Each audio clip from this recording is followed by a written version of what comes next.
ओम नमः शिवाय। सभी भक्तों को जय श्री राम।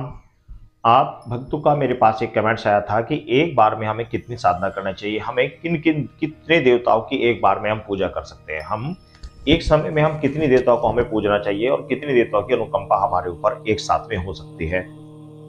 देखो, इसका कोई सोल्यूशन या इसके विषय में कोई खास निर्णय नहीं लिया जा सकता कि आपके ऊपर एक समय में किस देवता की अनुकंपा हो सकती है। कई बार मैंने ऐसा देखा है कि लोगों ने, हमारे पास साधकों ने, भक्ति वो हनुमान जी की कर रहे थे और सिद्धि उन्हें मिली है माता की।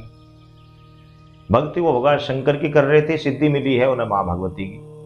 तो ऐसे मैंने बहुत सारे केसेस देखे इस तरह के कि वो भक्ति किसी और की करते हैं लेकिन सिद्धि उन्हें किसी दूसरे की मिल जाती है। कारण कि जब आप भक्ति करते हैं तो भक्ति करते करते आप अपने जीवन के जो निगेटिविटी है उसको आप खत्म करते चले जाते हैं। आपके जीवन में जो पाप कर्म है उसको आप धीरे धीरे हर रोज, जैसे कि कपड़े पर रोज साबुन लगाकर साफ किया जाता है रगड़ रगड़, इसी प्रकार आप भक्ति करते करते अपने पाप कर्म तो आपने क्षीण करते जा रहे हैं। हनुमान जी की अनुकंपा होनी थी, उससे पहले ही आप किसी मंदिर में गए, किसी स्थान पर गए, वहां से कोई शक्ति को आप पसंद आ गए, वह आपके साथ लग गई, उसने आपको मेहरबान होकर उसने आपको अपना आशीर्वाद दे दिया। तो ये तो निश्चित नहीं है। लेकिन जो मैं आपको तरीका बता रहा हूं, यदि आपके पास कोई भी इस तरह का कोई एनर्जी नहीं है, इस तरह की कोई भी सिद्धि आपको प्राप्त नहीं हो पाई है, तो आपको क्या करना चाहिए, आपको कई देवताओं के साथ करनी चाहिए साधना या नहीं करनी चाहिए, क्या करना चाहिए, उसके लिए मैं आपको सबसे अच्छा तरीका बता रहा हूँ क्या करना चाहिए।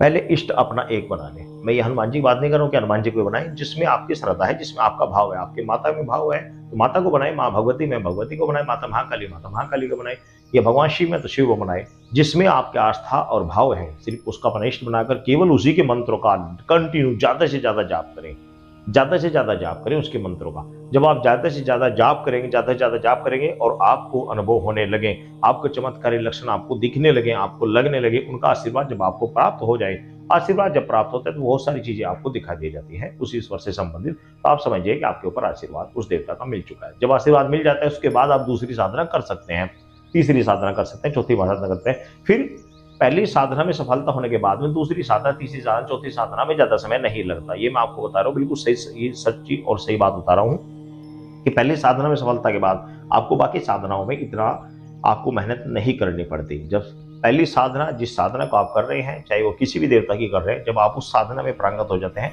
उस साधना में आपको आशीर्वाद प्राप्त हो जाता है, तो आपको बस आगे बाकी साधनाओं में इतनी मेहनत करने की आवश्यकता नहीं पड़ती, क्योंकि आपके पाप कर्म पहले ही क्षीण हो चुके हैं। फिर तो आपका आशीर्वाद लेना होता है। अब कुछ साधक ऐसे होते हैं कि एक ही व्यक्ति में बहुत सारी शक्तियां आती हैं, अलग अलग शक्तियां आती हैं, तो भाई शक्तियां तो चाहे जितनी जोड़ लेना, आप चाहे जितनी जोड़ लेना, कार्य करने के लिए एक भी काफी है, दो भी काफी है, बाकी आप चाहे जितनी जोड़ लेना, जितनी जोड़ोगे उतनी ही आपकी सिरदर्दी बढ़ेगी, उतनी ही आपको उनका अलग अलग भोग भी देना पड़ता है, अलग अलग समय पर उनका मान सम्मान करना पड़ता है। तो ये सब सिस्टम होता है। आप एक समय पर दो तीन देवताओं की पूजा कर सकते हैं, कोई बात नहीं, जैसे कि आप भगवान शिव की भी कर सकते हैं, माता महाकाली की कर सकते हैं, हनुमान जी करते हैं, श्री रामचंद्र जी की कर सकते हैं, लेकिन मुख्यतः आपको एक ही रखना पड़ेगा। जैसे कि बाप एक ही होता है, बाकी मामे भी होते हैं, ससुर भी होता है और मौसा भी होते हैं, लेकिन वो सभी बाप की श्रेणी में आते हैं, लेकिन बाप तो बाप एक ही होता है। तो इसलिए इष्ट अपना एक होना चाहिए। बाकी सब देवताओं का आप किसी की भी पूजा करें, साथ में कोई आपत्ति नहीं है। इष्ट एक बनाकर रखें और उस इष्ट के मंत्रों का सबसे ज्यादा जाप उसी इष्ट के मंत्रों का जाप करना चाहिए, उसी देवता का करना चाहिए या उस देवी का करना चाहिए जो आपके इष्ट हैं, उनको आपने प्रसन्न कर लिया, बाकी सब